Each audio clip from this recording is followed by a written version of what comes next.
মায়ের শখের রান্নাঘরটা ভাঙ্গা চুরমার করে দিনু। নিজে হাতে আবার আমার মায়ের রান্নাঘরটা সুন্দর করে সাজা দিমু, কারণ আমার মায়ের একটা সুন্দর রান্নাঘর নাই, তাই এই পুরানা রান্নাঘরটা ভাঙ্গা দিনু। বাপের বাড়ির যখন আসি তখন দেখি আমার মা এই ছোট্ট কোনো চুলার পারত রান্ধে।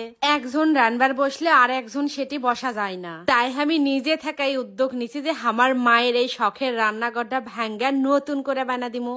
রান্নাঘরটা এলোমেলো হলেও কিন্তু আমার মায়ের এটা শান্তির জায়গা। আমার মাও তো আমার কিছুতে এই রান্নাঘর ভাঙবার দিবে না, করছে জিঙ্কা আছে আমার সিঙ্কাই ভালো। যেহেতু নতুন বছর তাই আমি আমার মায়েকে এই রান্নাঘর বানা সারপ্রাইজ দিমু। এই জায়গাটার অবস্থা এত খারাপ আছিল যে এক বেল লাগিছে আমাকে এগুলা ভাঙ্গাচুরা করতে। আমার আম্মু দুলা ভাই সগলি মিলা লাগা পড়েছি এই কাজে, কারণ আমার একা কখনোই সম্ভব নয় এত ভারী ভারী কাজ করা। যখন আমার মায়ের এই বড় হাসালটা ভাঙ্গি আমার মায়ের তো সেই চিল্লা চিল্লি, কারণ তাই এই হাসালের ধান সিদ্ধ করবে, কত কি সিদ্ধ করবে। আস্তে আস্তে জায়গাটার সৌন্দর্য বের হচ্ছে। আমি আর আমার দুলা ভাই মিলা এইবার লাগা পড়েছি জায়গাটা সমান করবে। সবশেষে আমার মায়ের বসার জায়গাটাও ভাঙ্গা দিনু। মায়ের বাড়ি ধরতে গেলে এটা আমারও শখ যে আমার একটা মাটির রান্নাঘর থাকবে, সেটি আমি রান্ধিমু।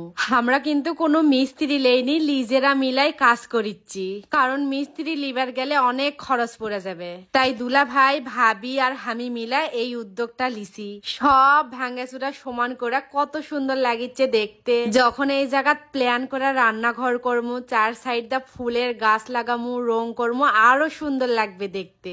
এত কষ্ট করেছি আমরা এই রান্নাঘরটা ভাঙ্গার সময়। আসলে চাইলেও কিন্তু আমরা মিস্ত্রি দিয়ে এলা কাজ করান পারনি, কিন্তু আমরা নিজে শখের বসে এগুলা করিচ্ছি।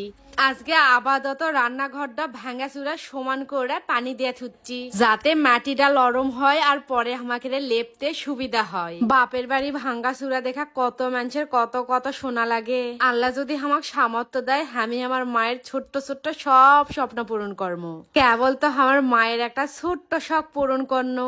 আগের থেকে দেখেন এই জায়গাটা দেখতে কত সুন্দর লাগিচ্ছে সমান করে। এত বড় একটা রান্নাঘর করে দিমু যে তার কার ঘরের মধ্যে তরকারি কাটা লাগবে না। আমার মায়ের বাড়ির সব থেকে জরুরি আছিল এই রান্নাঘরটা।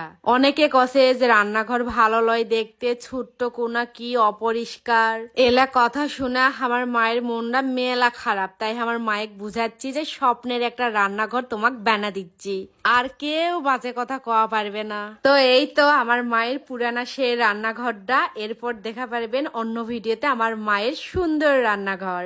আমার মায়ের শখের রান্নাঘরটা করার জন্য আমার কি কি লাগবে, কি কি প্রয়োজন সব দেখামু। তো আজকের ভিডিও এই পর্যন্তই। সবাই ভালো থাকেন। আল্লাহ হাফেজ।